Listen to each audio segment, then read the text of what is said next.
Facebook scroll করতে করতে চোখটা আটকে গেল একটা ছবিতে। ছবিতে দেখা যাচ্ছে ছোট্ট একটা বাচ্চা মেকআপ বানার বড় একটা কমলা রঙের সফট টয় শক্ত করে জড়িয়ে ধরে আছে। দেখি মনটা কেমন জানি করে উঠল। পেছনের গল্পটা খোঁজ করে জানা গেল বাচ্চার বানরটির নাম পাঞ্চকোন। পাঞ্চের বসবাস জাপানের ইচিকাওয়া সিটি চিড়িয়াখানায়। 2025 সালের জুলাই মাসে জন্ম নেওয়া পাঞ্চকে তার মা তাকে ছেড়ে চলে যায়।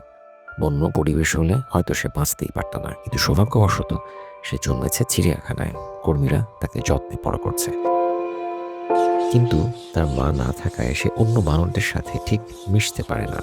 আর ম্যাকাক বানরদের স্বভাব কি জানেন? ওরা জন্মের পর থেকেই মায়ের গায়ে শক্ত করে লেগে থাকে। কিন্তু পাঞ্চ এই আদর থেকে বঞ্চিত।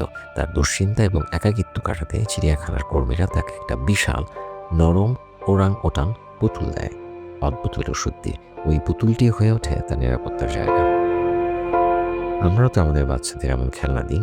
অনেক সময় দেখা যায় অনেকেই ছোটবেলায় সেই খেলনাটি বছরের পর বছর নিজের কাছে রেখে দেয়।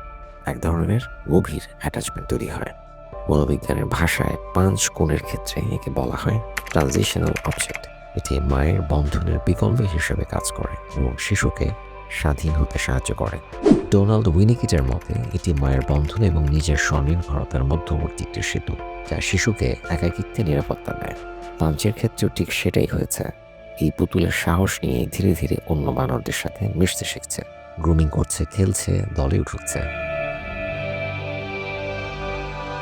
মানুষের বাচ্চার টেডি বিয়ার যেমন, ঠিক তেমনই এক বানরের জীবন বাঁচালো একটা নরম পুতুল। প্রকৃতি শেখায় ভালোবাসার শুধু মানুষ নয়, প্রাণীদেরও প্রয়োজন হয়।